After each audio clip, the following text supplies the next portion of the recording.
Liberation day की हार्दिक बधाई देता हूं। भारतीय इतिहास का एक गौरवशाली अध्याय है, जिन्होंने भारत को एकता के सूत्र में बांधा एवं देश की अखंडता को सुनिश्चित किया है। भारत के आयरन मैन माने जाने वाले सरदार वल्लभ भाई पटेल ने जो किया वह आज हमारे इतिहास में सुनहरे अक्षरों में दर्ज है। पर हैदराबाद के मामले में आप जानते हैं, बातचीत पूरी तरह से विफल हो गई थी। निजाम ने स्टैंड स्टिल एग्रीमेंट तक का सम्मान नहीं किया। तब सरदार पटेल ने निजाम को दिखा दिया, शास्त्र नीति के साथ भारत शस्त्र नीति को भी जानता है।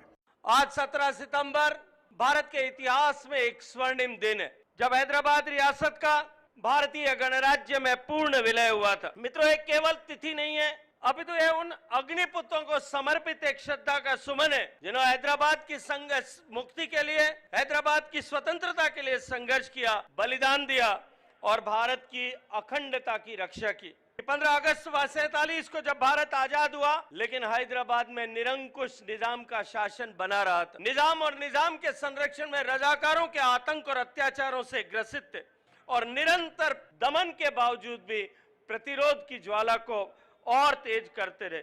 గతంలో కాంగ్రెస్ పార్టీ గాని బీఆర్ఎస్ పార్టీ గాని పాలకులు గాని ఈ యొక్క చరిత్ర ఈ తరానికి నవతరానికి తెలియకుండా మరి తొక్కి పెట్టడం జరిగింది। ఈ యొక్క తెలంగాణ ప్రాంతంలో స్వాతంత్రం కోసం పోరాటం చేసినటువంటి అనేక మంది అమరవీరులు వాళ్ళ త్యాగాలను, వాళ్ళ బలిదానాలను, ఆకాంక్షలను అవమానం చేస్తా ఉన్నారు।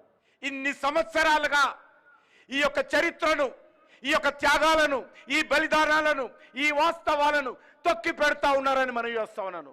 ఒకవైపేమో తెలంగాణ విమోచన దినోత్సవము, మరోవైపు విశ్వకర్మ జయంతి, మరోవైపు మనందరి ప్రియతమ నేత ఈ దేశ ప్రధాని శ్రీ నరేంద్ర మోడీ గారి యొక్క జన్మదినం। నిజాం అరాచకాల వల్ల ఈ తెలంగాణ రాష్ట్రంలో ప్రజలు పడ్డ ఇబ్బందులను ఇప్పటికీ గుర్తు చేసుకుంటే తెలంగాణ రాష్ట్ర ప్రజల యొక్క రక్తం ఇప్పటికీ మసులుతా ఉన్నది। ఇవాళ 1500 మంది వీరుల యొక్క ప్రాణాలను ఇలా బలిగొన్నటువంటి నిజాం అకృత్యాలను మనం మర్చిపోం।